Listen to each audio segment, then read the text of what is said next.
Okay, the outline of the talk is as follows. First, I'll introduce the goals of teaching. Then we'll look at the attributes of a good teacher, my philosophy of teaching, the role of stress and hard work, the 10,000 hour rule, the role of humor, flow and creativity, the emotional practice of teaching, simple tips, and I end with some inspiring quotes. So the goals of teaching, if you see, you can have a hierarchical set of goals. First of all, we have to teach to justify our existence. We get salary, so you have to go to the class and teach. That's the lowest level. Just like some kids come to IIT, I want to get BTech degree. Needless to say, we have to justify our existence. Teaching to impress. It may sound, what is this? What is this guy talking about?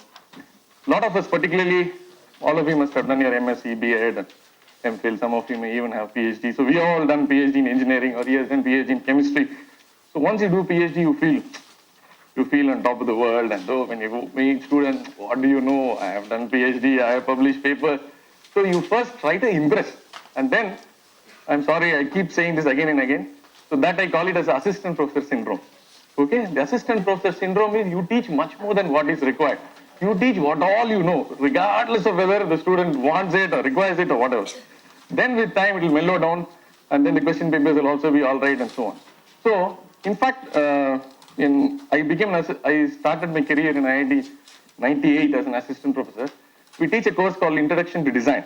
Okay, so there was a very senior professor, Professor Kalyana Krishnan, who retired recently. So he was the coordinator, but we were lucky to have him in the audience. Okay, so when I started first, and then he said, at the end of the talk, he called me to his office and said, Balaji, you're teaching well, everything is fine. I think you're trying to impress the students. Then said, wow, I got red with rage. What are you saying, sir? What are you saying? No, I think you won't understand what I say. With time, you'll understand. Now I'm able to figure out what he's trying to say. So this thing will be there, particularly when you start your career. But it is difficult to get over it unless you go through the experience yourself, right? But be aware that initially when you start, you try to impress.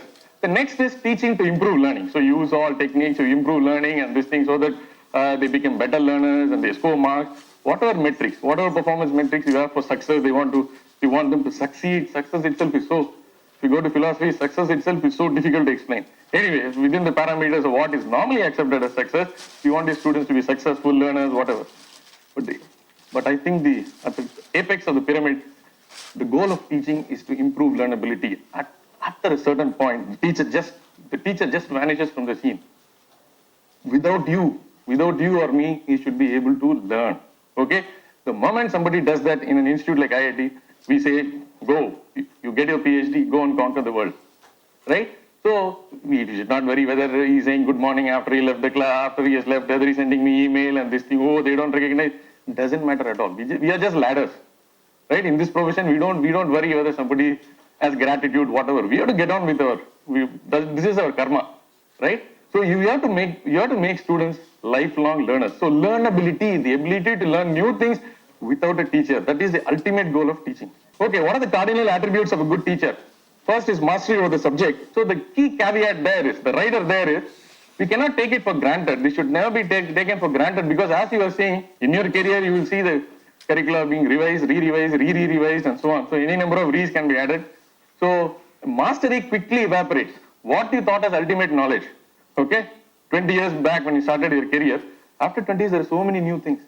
Okay, constantly the process of evolution will not leave you untouched, right? So you have to constantly endeavor to update, right? So if you do not update, then we are stuck. So good use of examples and illustrations. Each teacher has to come out with his or her own examples wherein the students get connected to the concept of principle being taught. It is here that the experience takes place. A lot of people say, oh, you're teaching thermodynamics for 10 years or 15 years.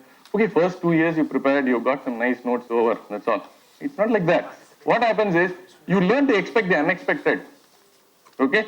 So initially, actually, many of you will agree with me, initially when you start your career, the moment somebody asks you a question, and you're not able to answer, the unease and discomfort you have, then you try to put off the student, you try to do all that, but that's okay, but you want to take care of yourself. That is the basic urge to survive on this thing. Okay? But as you teach, you mellow down, you're able to appreciate, there's no need to answer every question, right? At that point in time, every question must be answered, but every question need not be answered at the end of every class. You can say, give me time, I'll come back and answer this in the next class. Therefore, a course 10 times after all involves preparation only for the first time. It is a myth that needs to be exploded. In fact, I am teaching thermodynamics for the 12th time or the 13th time. But now I think my perspective has largely changed. This is to the benefit of the students, right? And the question papers also, I think one suggestion is, I don't know whether all of you use books or you just go empty-handed to class or you have some notes or something. A good idea is, if you prepare notes, after a few years, just throw that note, okay? Then you'll be forced to develop your notes again. So we discuss about students, in your staff room or students also discuss about this. They will say, hey, that sir, you remove the notes, he's gone, man. Huh? We should not be such teachers, right? See, it's fine to do extempore, but sometimes, particularly in engineering, very tricky mathematical derivations, all that. So you can have prompts, there's no problem at all. But I'll tell you how to make the class more interesting as we go along. So a teacher also matures and gets refined every time the same course is taught. So that's years and years of experience. Somebody is playing Mridangam for 50 years or something, you can see the first stroke, you can see that is 50 years of hard work. So we have to give experience its credit. Sense of time is particularly, my subject is so interesting. I'm sorry that I had to end at 9:50 and then eat into the other. This subject is also interesting. Okay, so we have to respect the students' time also. Particularly in university setting, they have to run to various buildings. I cannot hold them as hostages. 9 to 9:50 here in IIT, 9 to 9:50, 10 to 10:50. You should give them time to change classes or whatever. So many people say I am very punctual. When they say I am very punctual, they are coming to class on time, but they don't leave the class on time. Everybody is excited about what he is doing, but the student may not be excited about what you are saying. Right? We all see, we believe in that heliocentric theory. I am the center of the universe. I am the greatest teacher. I am the, whatever I say, this thing. Why you are not able to understand what I say? Why you are not able to show interest? If you teach in such a way that they generate that interest, all this, they will remain quiet. Even if you extend by 5 minutes, they will listen to you. You can do this occasionally. Okay, this trespass or whatever.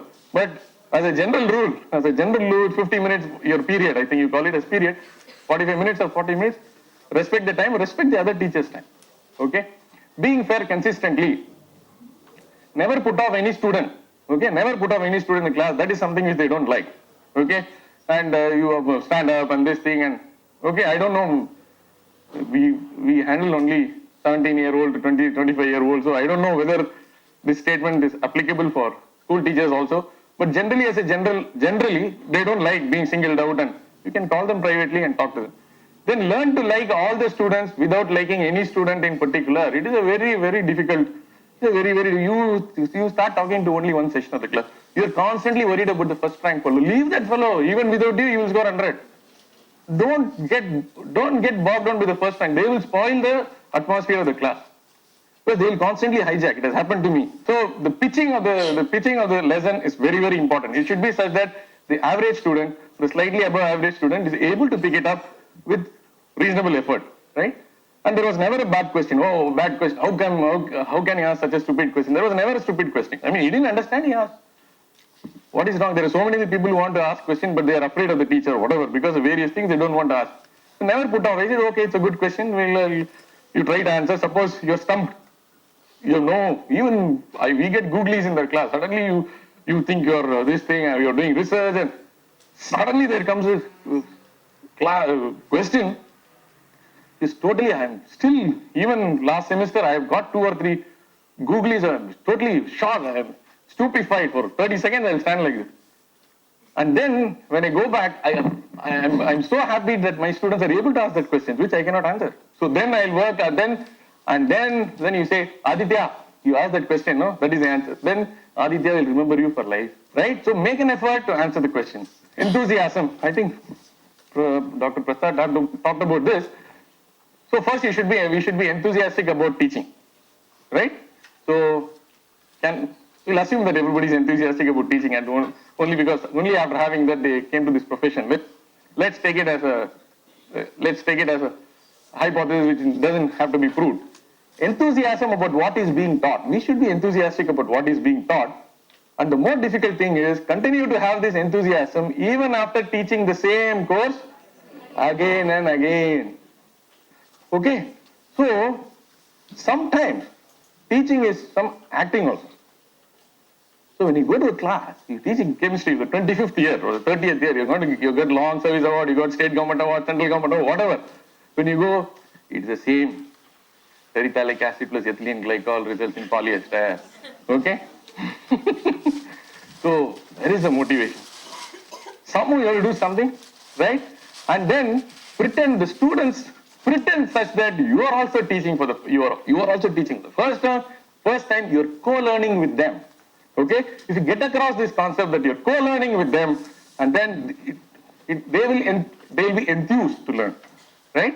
So, and then interact students with this enthusiasm. If that song can have 16 million hits,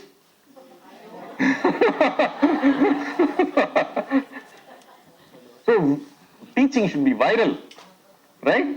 Self-evaluation and self-criticism. Never try to defend indefensible. Sir, you are wrong. How come you say? Just think, if it is wrong, yes, I'm sorry. What is wrong? We are not God. I can make mistakes. I am not Superman. Right? So never try to defend the indefensible. Initially in your career, I have also done all that. I'll do something, I will build a fortress around myself. Oh, this is not, that is not correct. Then he'll say, hey, sir, you'll go to the candidate, hey, sir, bungle man today, totally in the class. And that creep doesn't want to accept that. So never try to defend indifference. Then the next class you say, okay, it's not correct. I think I should have explained like this, right? Now, redo stuff that did not get across in the previous class. Many times as teachers, we'll know, when you walk out of the class, I don't have to ask students whether they have understood. When I walk down the stairs, I know today, I think Balaji, today it was not good. It may be various reasons, you didn't prepare well, this thing, or there was some googly or some question, some student asked, you got irritated, something. You are the best judge. Nobody has to tell you whether that class was good, you're teaching well or not. You know. Sometimes we pretend that we don't know. Okay? So, be your harshest critic.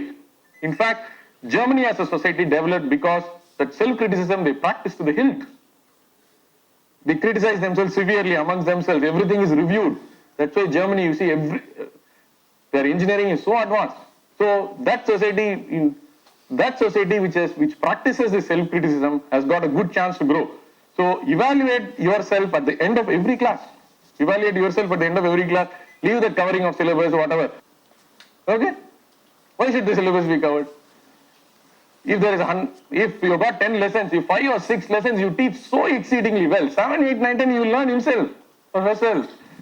Up to 8 you are the boss. Whatever. So you have your own strategies, convince your management, this thing, employ new tools, strategies, and decide which is the best course you would like to take. Create an ambience favorable for learning. Because a teacher represents hope for students, particularly when we go out to other colleges. All the students who are part of the audience, they think that we know everything. It makes us feel so nervous. It makes us feel, no, they think IIT professor, they think we have horns and, right? So, then he knows I am professor of mechanical engineering. He will come and say, sir, that experiment is the velocity, can we have velocity more than the velocity of light? I'll be stumped by those questions. Because that is the hope they have. Okay? So the society has kept you on this pedestal. There's no way, there's no escape.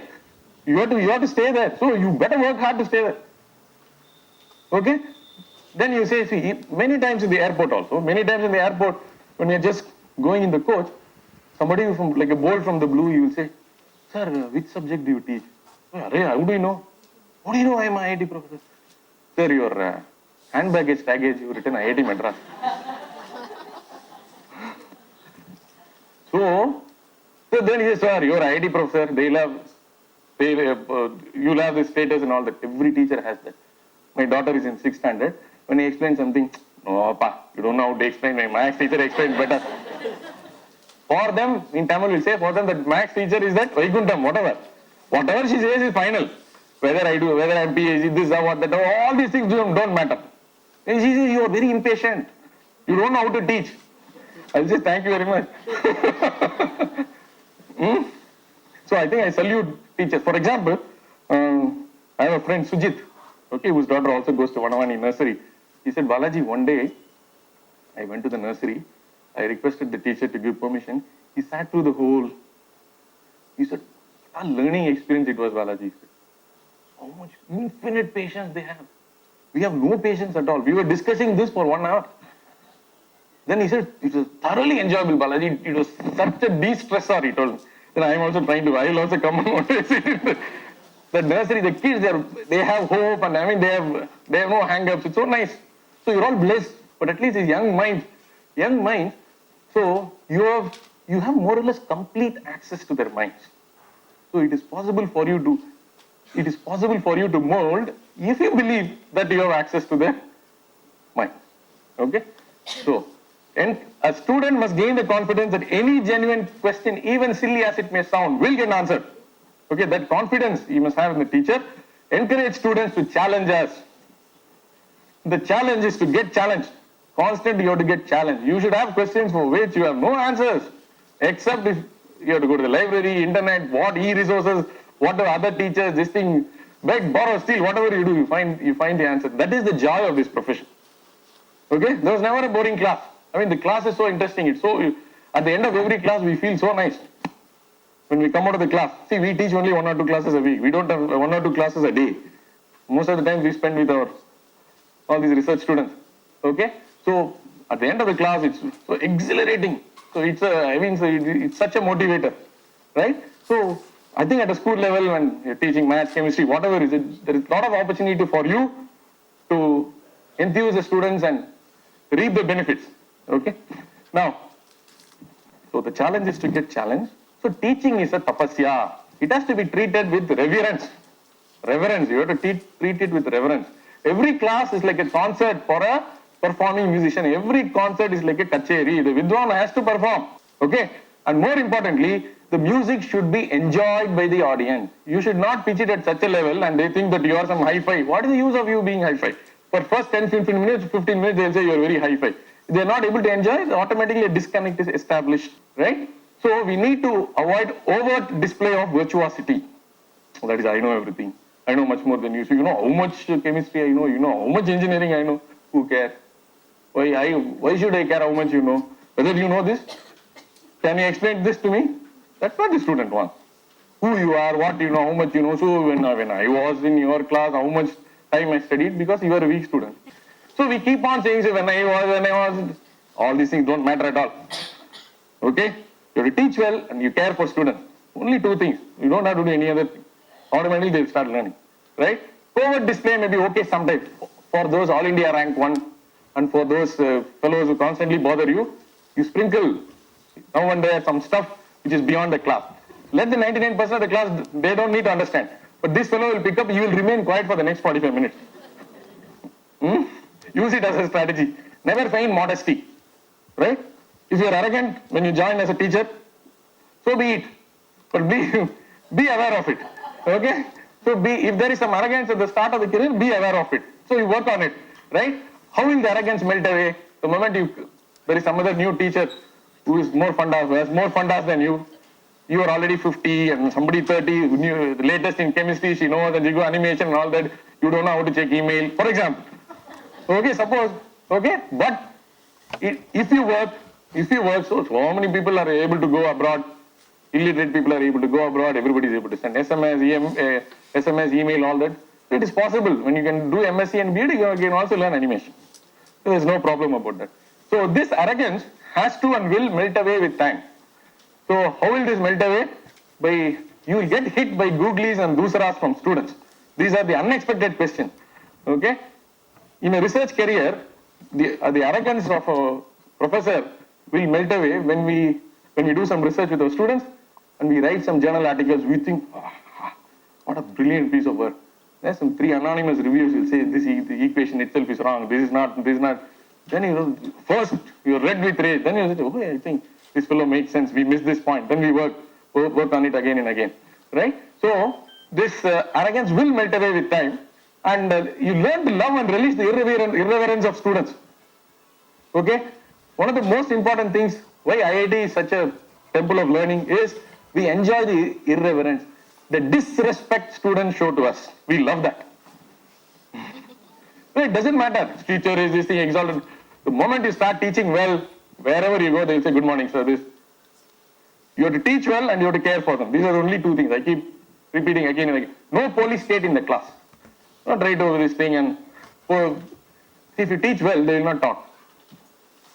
If you teach very well, so it is so invigorating, they will not talk. Initially, you'll have to do all this. Maybe for school children, you'll have to say, no, don't talk. Akshay, don't talk, there's all this. But once they get enthused, okay, at least 75% of the class is enthused, the 75% of the class is ensured that the other 25% of the class is also carried along. Okay, so everything is in your hands. So the quality of the lecture is the only weapon you have to use. No throwing chalk piece, no this thing, no shouting. The quality of the lecture is in your hands. That is the greatest weapon. You can elevate a lecture to any level you want. Okay? So if you elevate a lecture to that level, no other thing is required. No rules need be followed. So if you look at the Upanishads says that each soul is potentially divine. Each soul is potentially divine. This is the cardinal teaching of Upanishads. I have borrowed from Upanishads. I am saying that each student is potentially capable. Each student is potentially capable. He may not be potentially capable in chemistry or potentially capable in mathematics, but each student is unique. So the capability may be hidden. The challenge is to bring this out. These 12 to 14 years of schooling, the challenge is to bring out. Okay?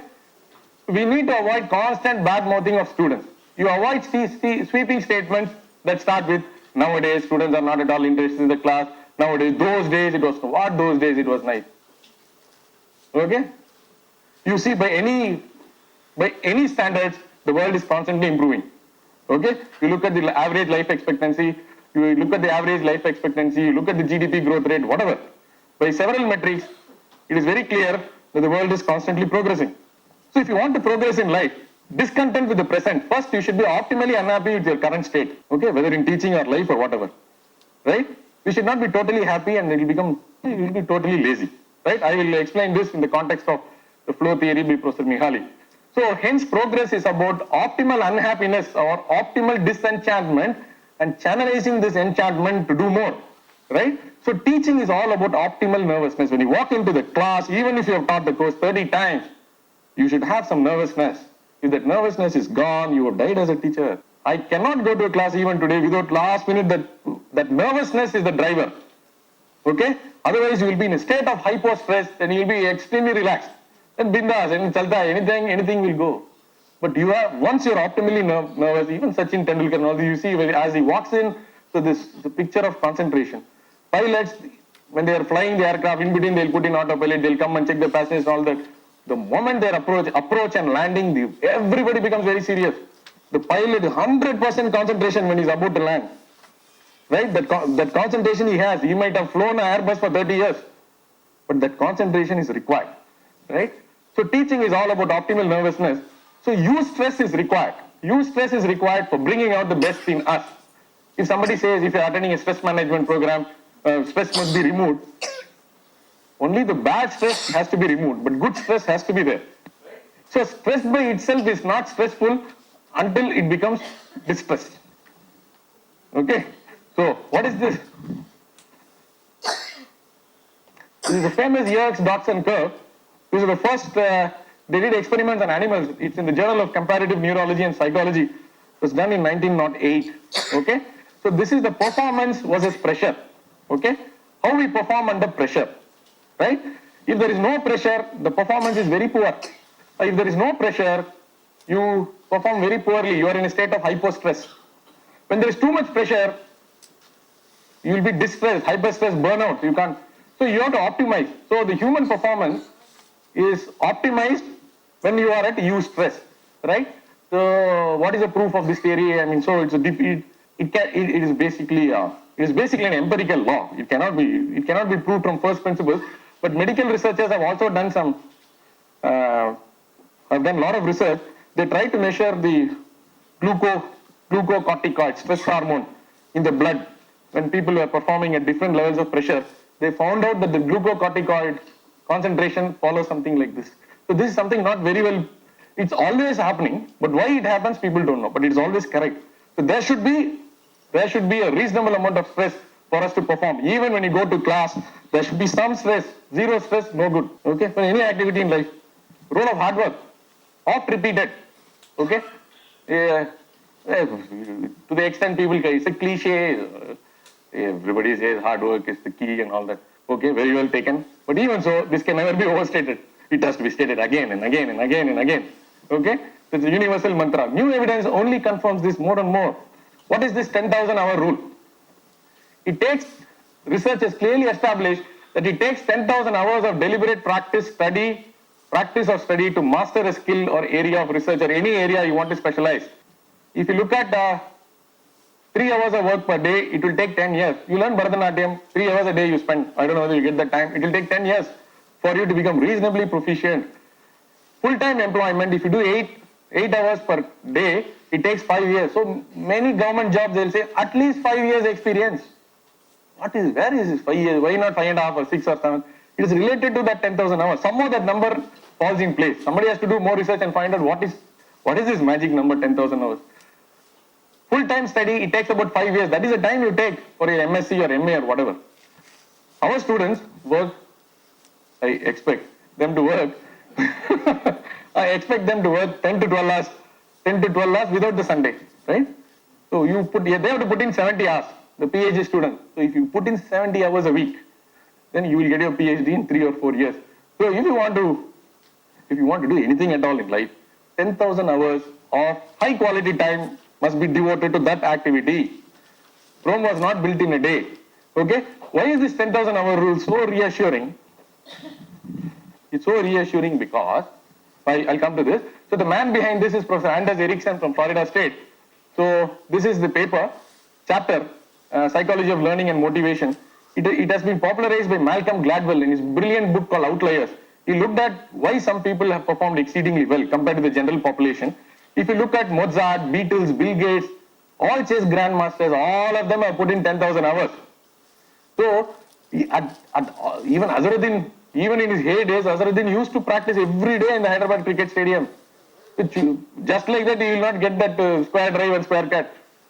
It's all that is hard work, right? So if you look at Mozart, Beatles, whatever, all these examples, the 10,000 hours, they have put in 10,000 hours of quality time. So the first stated by Herbert Simon, Nobel laureate, it takes 10,000 hours of extensive training to excel in anything. So one needs to put in 10,000 hours to be an expert in any field, whether it's in research or sports or teaching, whatever. So the most reassuring thing is, contrary to popular perception, it is not innate talent and genius which doesn't matter. If you are a genius, you start with a good initial condition. If you are a graduate from IIT Madras, maybe you start with a good initial condition. But if you are going to sleep, there are other fellows who are going to catch up. There are many good students outside the IIT system also. So please look at the book by Professor V. Raghunathan. Okay, Don't Sprint the Marathon. Don't Sprint the Marathon. Excellent book. That book is about hyper parenting. Why we want our kids to do everything. We want our kids to do everything. It's a running race. Let them enjoy life a little bit. Why should they do everything? Right? So, if contrary to popular perception, it is not always innate talent or genius that matters. Ultimately, it is a hard work alone that matters, which is very reassuring because anyone can do it. If you are ready to put in the time, the quality time, 10,000 hours, you can do it. So hard work is the key in both research and teaching. If you look at the progress of science, finally we see stories about these scientists, their discoveries. We read scientific literature or journal publications. So only the success is, finally we see how electricity was figured out, how magnetism was figured out. What were the trials, tribulations and the failures and the pain they went through? Because society attaches way too much importance only to success. It doesn't care about your failures. That is the world we are living in, right? So society attaches way too much importance to success. So we believe that somebody has done hard work, only in the end he or she is successful. Right? So in teaching and research also, it takes time for success in teaching. The first year itself, we cannot become a great teacher. So you have to constantly work on it. Right? So you mature your delivery, you learn from others, and then you learn from your students. I think a lot of learning of my subject heat transfer has come from my students who asked incredible questions. It requires a genius to ask such questions. Sometimes I wonder. Okay? So they are able to ask those questions. So it is so reassuring. There is still hope. Okay? So even if a few students ask, It is so nice to get those questions. So it makes you young and energetic, and you have to keep working to answer these questions. So teaching difficult concepts is also iterative and needs to be constantly worked upon, and eventually the elusive success will knock close. So what is the payoff versus difficulty in research problems? And first I look at payoff as difficulty in research problem and then apply it to teaching. So the German Chancellor, the Iron Man of Germany, Otto von Bismarck, said, politics is the art of the possible. Okay? Sir Peter Medawar, Nobel Prize 1960 in medicine, he said, research is the art of the soluble. What can be solved can only be solved. Right? So what can be solved can only be solved. So he looked at what is the return versus the difficulty level of a research problem. Okay? So if you choose your research problem to be of very low difficulty, you will not get a result which is worth knowing. And you won't get fame and success, whatever. But suppose you take a problem which is very, very difficult, then also the payoff is very less. Okay? So these are my PhD students. Suppose I tell them, I'm professor of engineering. So he comes, first day he comes. Okay, Jnanashekaran, your PhD problem is you mathematically prove that God is not there. What will happen to him? That is this. Or, okay, let us work on cosmology. Within 3 years, we'll develop a theory for the evolution of the universe. Okay? So these are problems where hundreds and thousands of scientists have not have worked for ages and they have not got answers. So we should know where to put our money. So he says there is a zone in which problems are reasonably difficult, and in a reasonable amount of time, with a reasonable amount of effort, you will get a result which is worth knowing. Then you are peaking. Then you become successful. Similarly, how do you apply it in teaching? Pitch the material at the right level. Ensure that the over smart are not too bored and the average are not threatened in the class. Okay? Avoid too much importance to the real smart ones in the class. Smart ones will take only 2 to 3 minutes of your time in a class, not every class. So that they know, okay, they have to wait for it, they have to earn it. So in a 40-minute class, some 2 minutes you'll say something which is far advanced for the class or whatever. Right? Otherwise, your pitching should be in this level where most students will get benefited. So key sayings on hard work, right? So even from our own land, if you look at Yen Kadan Pani Seidi Kedapare, okay, for people who don't know Tamil, it is my duty to keep serving. It is my duty to keep serving. It's so concisely, so precisely, so epigrammatically stated by Tirunavakar sir, our 7th century Shaivite saint, okay, in his Devaram. He said this, Enkadan Pani Seidi Kedupedi. We keep working. The same thing is also stated in Bhagavad Gita, in chapter 2, 2.47, verse number 47. To work alone you are entitled, never to its fruit. Neither let your motive be the fruit of the action. The key caveat there is, please read the last line. Nor let your attachment be to non-action.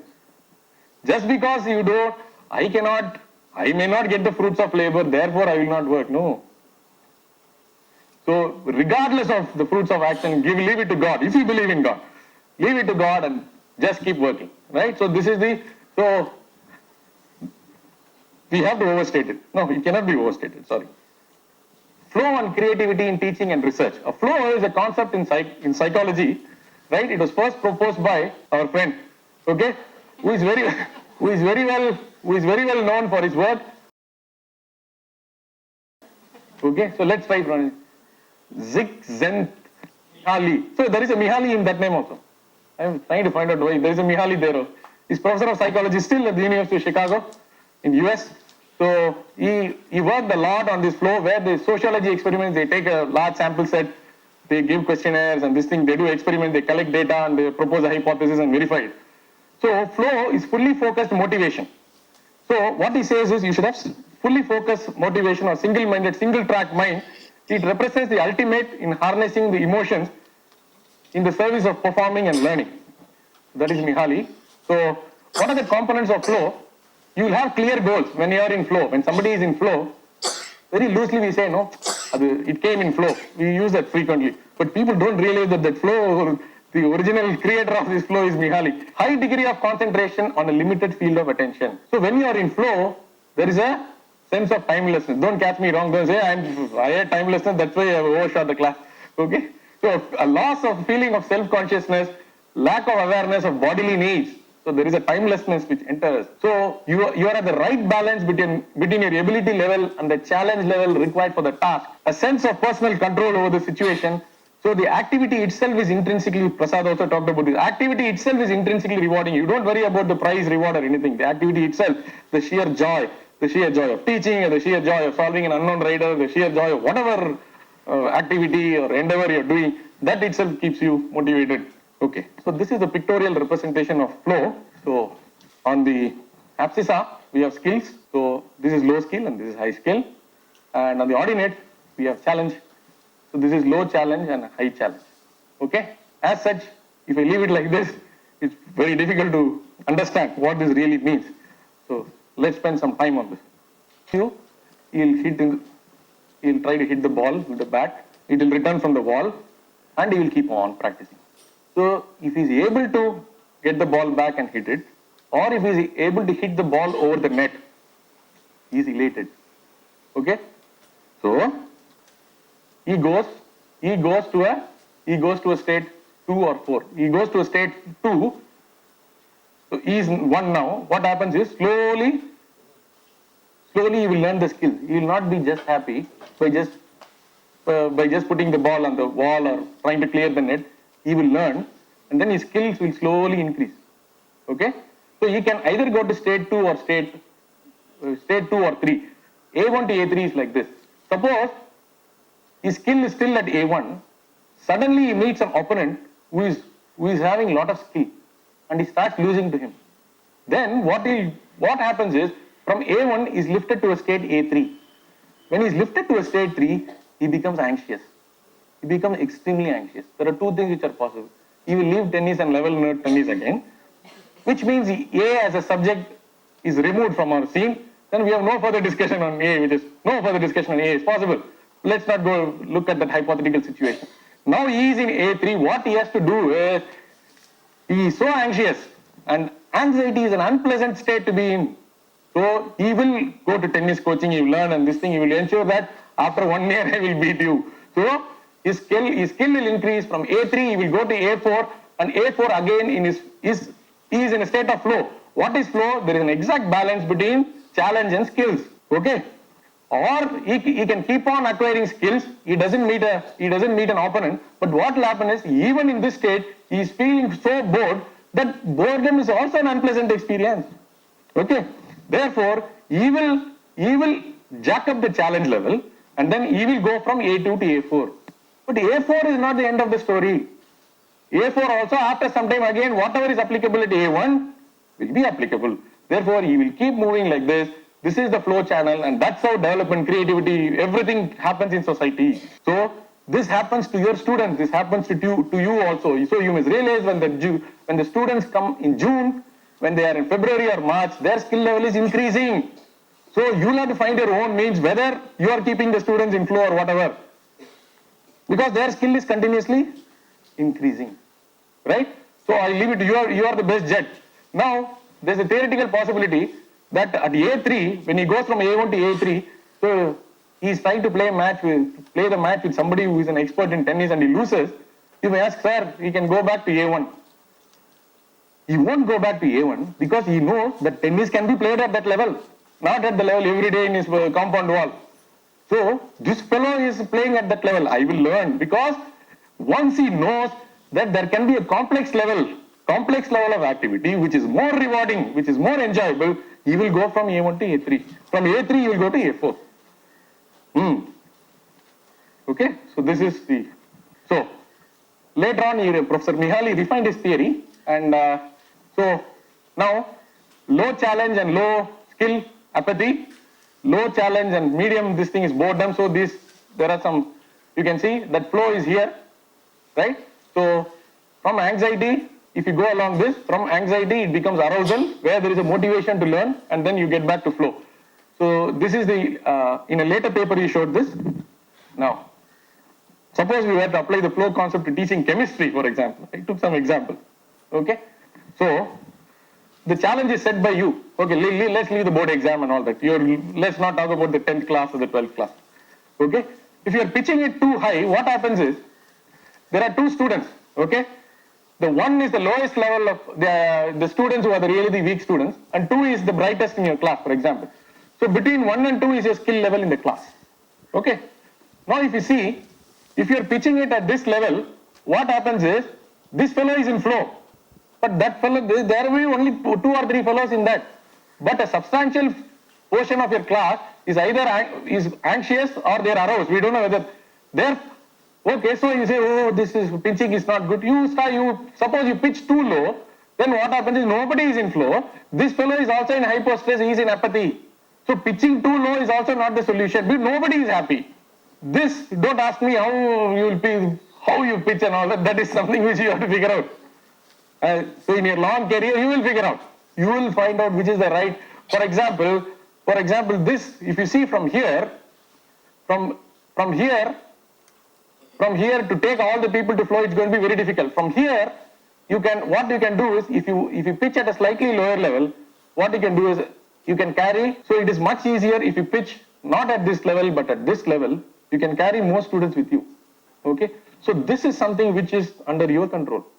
This is the group you have admitted. Okay, if you have no control over this, then forget it. Then you draw a diagram and figure out what is the average skill level in your class. But this is something you have to pitch. Or you take extra classes, you give more assignments, or you give whatever you want to do. But the pitching has to ensure that a substantial number of students must be in flow. The emotional practice of teaching. Okay. So there are a lot of papers on this emotional practice of teaching. Basically, teaching itself is a very emotional activity. You're constantly interacting with young minds, and so the emotional aspect of teaching cannot be neglected, right? So good teaching is charged with positive emotion. It is not just a matter of knowing your subject and being efficient, having the correct competencies and so on. Good teachers are not just well-oiled machines, right? They are emotional, passionate beings who connect with their students. This is the book by Robert Fried. They are emotional, passionate beings who connect with their students and fill their work and their classes with pleasure, creativity, challenge, and joy. Okay? Robert Fried avers that teaching is a passionate vocation. Good teachers have to be passionate about their ideas, learning, and relationship with students. A lot of people have shown, Woods and Jeffrey have shown, that there is more. It is not just a romantic assertion, or it is not an empty rhetoric. Right? If you are passionate about teaching, if you are passionate about the subject, it will tell. It will tell. It will show up. Right? In their empirical study of what makes exceptional teachers of young children especially creative. So when he considered this group, he found that the teachers they studied did more than teach to set standards or use approved techniques. Their classroom relationship featured interest, enthusiasm, inquiry, excitement, discovery, risk-taking, and fun. So this is from a research article in this wonderful journal, Teaching and Teacher Education, where so many papers are there on different subjects. Humor in class. So teacher asks, expand A plus B, student starts expanding like this.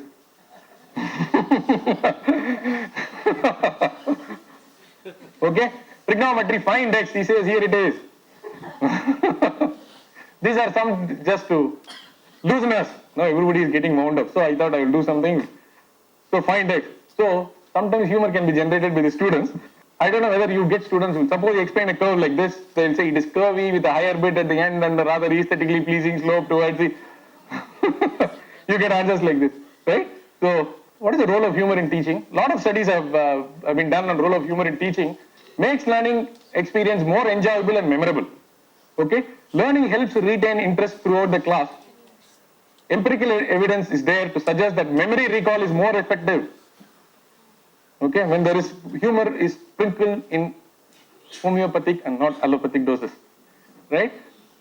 The most important role humor can do is it humanizes the teacher. That itself is a great de-stressor. You see, he's not a zombie, he's not a specimen, he's not a creep. So he's a human being. He or she is a human being. I can interact. If I have a problem, I can approach. If I have not understood, I can ask. Okay? So humor humanizes the teacher and reduces anxiety and stress in the student. It is always better to attend a fun lecture than a boring lecture. But the fun lecture should also have content, right? So, nevertheless, humor should not overshadow lecture content. Lecture content is very important. Humor must be, you just sprinkle humor. Okay, effective teaching. Never underestimate the difficulty of getting a concept across. I know everything. Doesn't matter. Just because you know everything, it doesn't mean that you can convey everything well. Never assume one's mastery of of your subject. Never take for granted one's enthusiasm for teaching the subject. Never assume that one's ability to communicate is always beyond question. Have a plan B for every class. Students may be restless after midterm test. Okay? Heavens will not fall. Don't constantly shout at them. Okay, let them, what we do is the turbulence will be there. What happened first, or they think this question, or this, let them discuss for how long they will discuss. Wait for 5 or 7 minutes or 8 minutes and then start the class. Nothing will happen, right? So, but we have to be sensitized to that. They are after all children and this thing they want to, right? So, heavens will not fall if we are not able to teach for the first few minutes of a class after a test. We need to come up with our own solutions to handle this. Sensitivity and care may be very important soft skills students expect us to have, which is never taught. So, we have to acquire. We have to acquire, and this is never taught anywhere. It cannot be taught. That is, these soft skills we have to acquire. Okay, you can look at other teachers who are, what your school can do with, suppose you identify these are the top chemistry teachers in Chennai, for example, invite them, give a talk, have a symposium. That's what precisely this is doing. So you exchange notes. That's what we say. You exchange notes and then see what best can be done, what solutions you can come to. Please follow the progress of bottomers in the class. Don't be always worried about those fellows who are getting 90, 95, 100. Take care of, talk to them. The bottomers. What is the difficulty? What is the difficulty? What are the difficulties? Well, instead of trying to scold them and why, nobody comes to a school to fail. Everybody wants to be successful in life. Nobody comes to even IIT to while away that time. What is happening? Something is happening. And we cannot say the 100% blame is only this on the student. There is some, you need to introspect. What is happening? Why are they getting demotivated? Just they say when a film flops, if you see a director is interviewed, he says, I don't take a film to ensure that it is a flop. They are also pained. Everybody wants to succeed. This fellow also, there is some learning disability, something is happening, or the conditions at his home or something. See what all can be rectified to the extent possible. Sometimes you just talk to them. Sometimes you just talk to them. If they get the feeling that you care for them, that itself may do wonders. For some people it will work. Different things will work for different people. What are these different things for different people? You have to figure out. So the overall picture is, so you have to be optimally stressed, whether you do any activity, teaching, research, whatever. So you have to be in use stress. So you have to pitch your classes at the right level so that the return on the investment, taking a cue from what Professor Medavar said, ensure that the students are in flow such that the challenge and the skill are exactly balanced, and the student will not stop at A4, he will keep on doing this.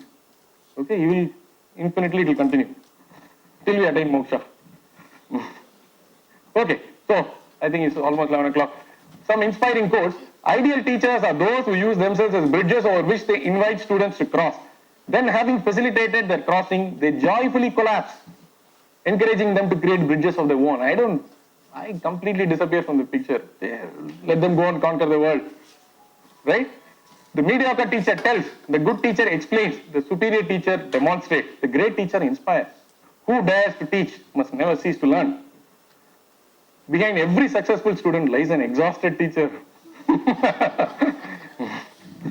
Be a wonderful role model because you will be the window through which many children, you represent hope for children. Right? Tell me and I forget. Teach me and I remember. Involve me and I learn. Who said it? Benjamin Franklin. What nobler employment or more valuable to this state than that of the man who instructs the rising generation? Cicero, all stalwarts have said. Right? And then Aristotle, those who educate children well are more to be honored than parents, for these only gave life, those the art of living well.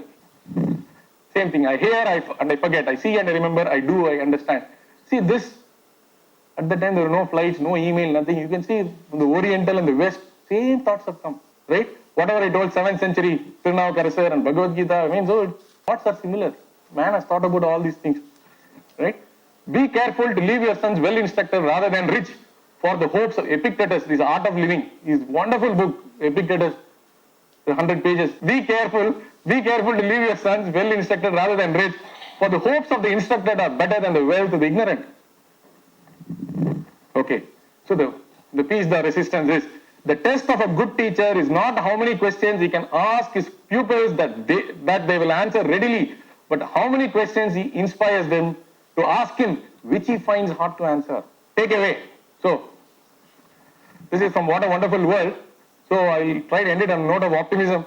I hear babies cry, I watch them grow. They learn much more than I will never know. And I think to myself, what a wonderful world. So if you say what a wonderful, all these empty rhetoric and all this, is there hope at all? This is Professor Liviu Librescu, Professor of Engineering Mechanics at the Virginia Tech University. What happened on 16th April 2007? A Mac opened fire in Virginia Tech, US. This professor is 76 years old. There are 23 students in his class. That fellow was taking his assault rifle and coming to all the classes and shooting people, left, right. He went to 76-year-old man. He went to the door. He held forward. He took 6 bullets, 5 bullets. He said, "Kids, jump out." 22 out of the 23 students in his class were saved. He died. Such teachers are there, not from history. So, that comes. Dare to be an optimist. Thank you.